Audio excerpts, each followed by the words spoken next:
Heureux de toujours nous rencontrer chaque fois que nous avons l'occasion de le faire. Aujourd'hui, nous allons parler toujours du négoce parce que les vidéos sur le négoce international ou le commerce international, c'est une série de très longues vidéos, de plusieurs vidéos, pour que l'on se comprenne bien en ce qui concerne le négoce international. Aujourd'hui, nous allons voir l'un des premiers documents qui est émis,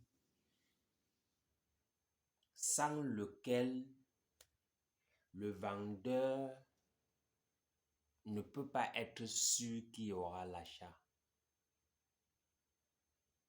On peut appeler ce document un proforma d'achat, mais pas n'importe quel proforma d'achat. C'est un proforma, qui démontre l'intention irrévocable de l'acheteur.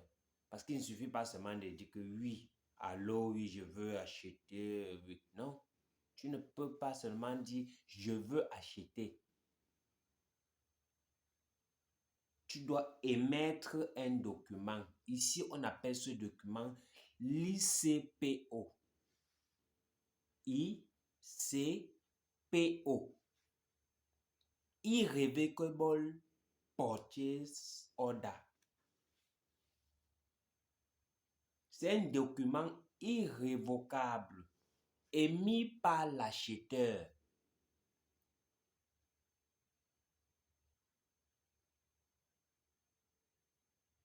à son fournisseur ou au vendeur pour confirmer son intention d'achat. Pour confirmer quoi? Son intention d'achat. Parce qu'il ne suffit pas seulement de dire je veux acheter la marchandise. Sinon, tout le monde se lèverait de son lit et dit je veux acheter la marchandise, le parvient.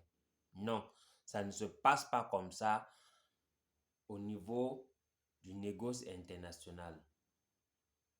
On ne se déroule pas ainsi. Pour cette raison, l'acheteur émet un document qu'on appelle l'ICPO. Et pour émettre l'ICPO, cela a aussi besoin de la banque dans laquelle est inscrit, ou bien la banque qui couvre l'acheteur. C'est elle qui dit que oui, ce gars, il est capable d'acheter.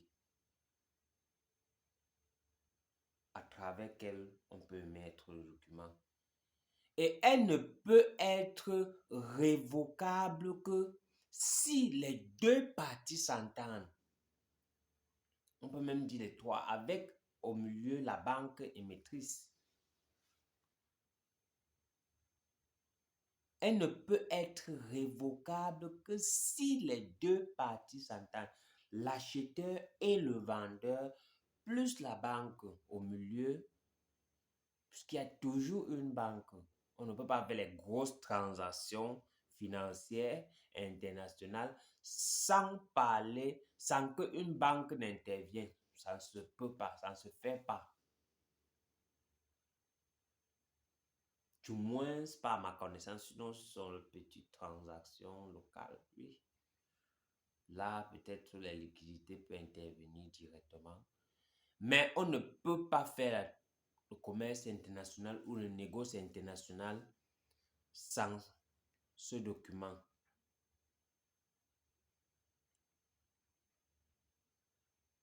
Dès lors maintenant que l'acheteur a émis l'ICPO, il a signé irrévocable, irrévocable. Ça veut dire que quoi? Je m'engage et je ne recule plus. j'ai pris l'engagement d'acheter cette marchandise. J'ai pris l'engagement, j'ai bien mûri l'idée, j'ai bien analysé, j'ai bien compris ce que je veux. Alors je passe ma commande. C'est comme il passe la commande. Mais sauf que ce n'est pas une commande ordinaire qu'on peut annuler aussi facilement. Non. Une fois que c'est engagé, on n'annule plus aussi facilement.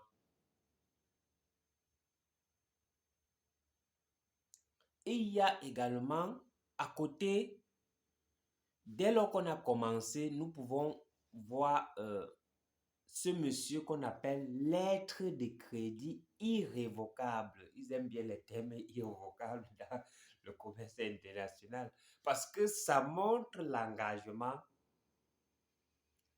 Ici, dès lors que la lettre de crédit est ce document qui, lorsqu'il est émis après l'ICPO ou le BCL, parce qu'après l'ICPO, il y a le BCL. Dès lors qu'il y a l'ICPO, le BCL intervient, c'est ce document également irrévocable que la banque remet pour confirmer l'intention d'achat du vendeur. Après l'ICPO, il y a un document, le BCL, que la banque remet également à l'acheteur de remettre à son vendeur, ou bien remet au vendeur, au fournisseur ou à l'intermédiaire ou au négociant pour confirmer qu'effectivement ce monsieur est solvable. Ce monsieur n'a pas de problème de liquidité. Ce monsieur n'a pas de problème, est solvable. On peut lui faire confiance pour exécuter cette transaction. Maintenant, dès lors que le BCL est là, après l'ICPO, il y a le BCL. Après le BCL, on a la lettre de crédit. La lettre de crédit est également lettre de crédit irrévocable, s'il vous plaît. Chaque fois je parle de l'irrévocabilité de la transaction. Parce que dès lors que c'est établi entre l'acheteur et le vendeur, ce document certifie qu'effectivement, il y aura le paiement de la marchandise une fois que ce sera livré selon les termes stipulés, selon les termes écrits, selon les termes mentionnés ou bien convenus entre l'acheteur et le vendeur. Dernièrement, on a vu les incoterms. Dans une lettre de crédit, on peut faire intervenir selon les termes qu'on a choisis, selon le type d'incoterm qu'on choisit, que l'acheteur sera livré. Il peut être livré soit directement au port, il peut être livré soit au port du vendeur,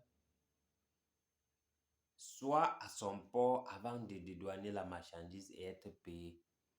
Dans la lettre de crédit irrévocable, les échéances de paiement peuvent aller de 1 à 180 jours. Donc, vous comprenez que le commerce international ne fonctionne pas sans le crédit. Mais quel type de crédit? Parce que chacun a son engagement. Et on ne peut pas annuler. Ça ne peut être révocable que si les deux parties s'asseyent avec leur banque émettrice, la banque émettrice de l'acheteur, pour s'asseoir et annuler la transaction. Ne peut être révocable que si les deux parties ne sont pas d'accord. Ou bien s'asseyent et disent que ok, maintenant on va revoir, maintenant on peut annuler. Mais s'entendre, mais ce n'est pas aussi facile.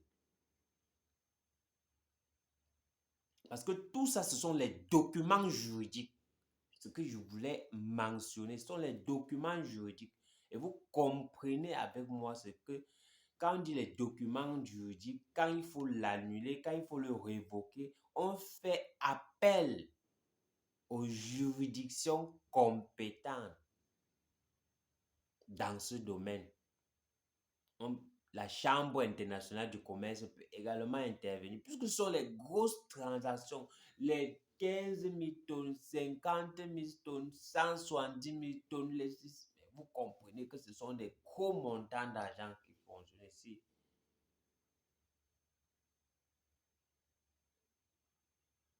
La transaction peut être une transaction des matières premières agricoles. Ça peut être des minéraux, ça peut être des hydrocarbures. Vous connaissez avec moi le marché du pétrole. Dès lors que vous êtes négociant dedans, il y a les thèmes à comprendre. Nous n'allons pas cesser. Nous ne ménagerons aucun effort pour continuer de dire que c'est un domaine qu'il faut être en perpétuel. Il faut comprendre le fonctionnement de la bourse. Fonctionnement boursier, parce que ce marché fonctionne avec le coût d'évolution de la bourse. Donc, ça n'a pas un prix standard. Ça varie selon la courbe d'évolution du marché boursier.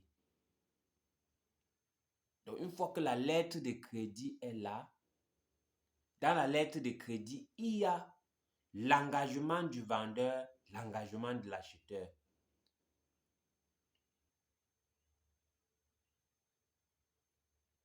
Parce que dans l'engagement du vendeur, il y a la qualité de la marchandise, que la marchandise sera bien livrée dans de bonnes conditions, selon les termes Incoterms qui se sont entendus dès le départ. Est-ce que c'est livré au port du vendeur? Est-ce que c'est livré au port de l'acheteur? Ainsi de suite.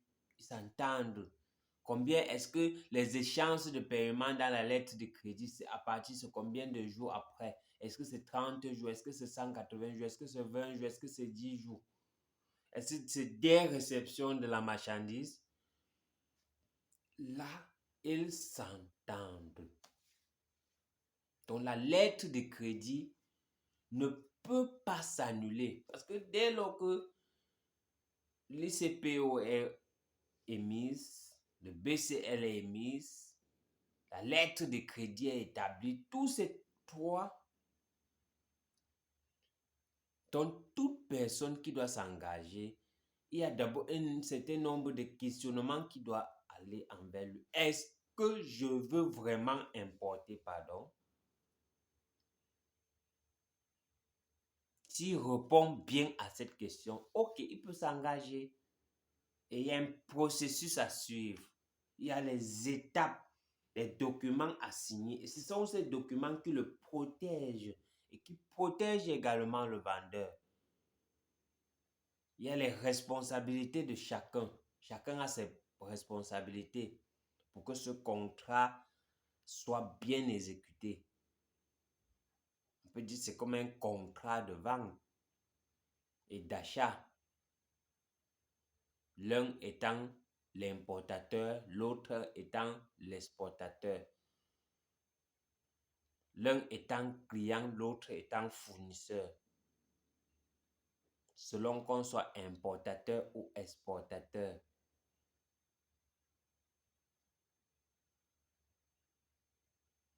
Donc, je crois que nous avons essayé de parler, nous avons parlé de la lettre de crédit, de l'ICPO qui est irrévocable, de la lettre de crédit irrévocable, du BCL, les trois éléments-là, qui à côté sont toujours accompagnés des incoterms.